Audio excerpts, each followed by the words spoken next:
Chapter 2 of Stuart Little, Home Problems. Stuart was also helpful when it came to ping pong. The Littles liked ping pong, but the balls had a way of rolling under chairs, sofas, and radiators, and this meant that the players were forever stooping down and reaching under things. Stuart soon learned to chase balls, and it was a great sight to see him come out from under a hot radiator, pushing a ping pong ball with all his might, the perspiration rolling down his cheeks. The ball, of course, was almost as high as he was, and he had to throw his whole weight against it in order to keep it rolling. The Littles had a grand piano in their living room, which was all right, except that one of the keys was a sticky key and didn't work properly.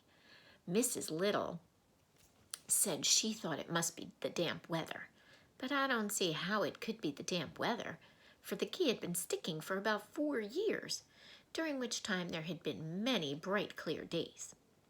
But anyway, the key stuck and was a great inconvenience to anyone trying to play the piano. It bothered George particularly when he was playing the scarf dance, which was rather lively. It was George who had the idea of stationing Stuart inside the piano to push the key up the second it was played. This was no easy job for Stuart, as he had to crouch down between the felt hammers so that he wouldn't get hit on the head. But Stuart liked it just the same. It was exciting inside the piano, dodging about, and the noise was quite terrific. Sometimes after a long session, he would emerge quite deaf, as though he had just stepped out of an airplane after a long journey, and it would be some little time before he really felt normal again.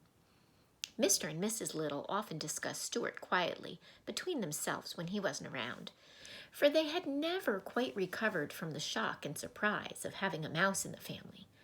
He was so very tiny, and he presented so many problems to his parents. Mr. Little said that, for one thing, there must be no references to mice in their conversation. He made Mrs. Little tear from the nursery songbook the page about the 3 blind mice see how they run. "I don't want Stuart to get a lot of notions in his head," said Mr. Little. "I should feel badly to have my son grow up fearing that a farmer's wife was going to cut off his tail with a carving knife. It is such things that make children dream bad dreams when they go to bed at night."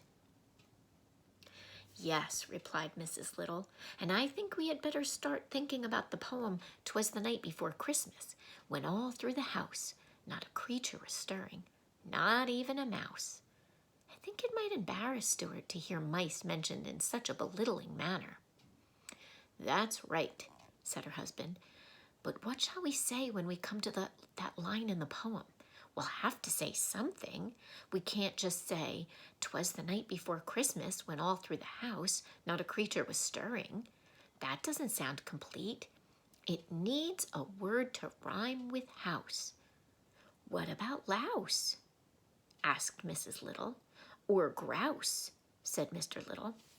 "I suggest souse," remarked George, who had been listening to the conversation from across the room. It was decided that louse was the best substitute for mouse.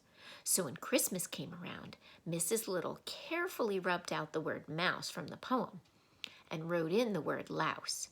And Stuart always thought that the poem went this way: "'Twas the night before Christmas, when all through the house not a creature was stirring, not even a louse."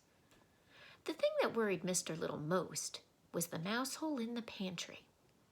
This hole had been made by some mice in the days before the Littles came to live in the house, and nothing had been done about stopping it up.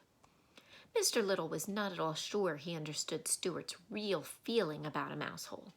He didn't know where the hole led to, and it made him uneasy to think that Stuart might someday feel the desire to venture into it. "After all, he does look a good deal like a mouse," said Mr. Little to his wife, "and I've never seen a mouse yet that didn't like to go into a hole."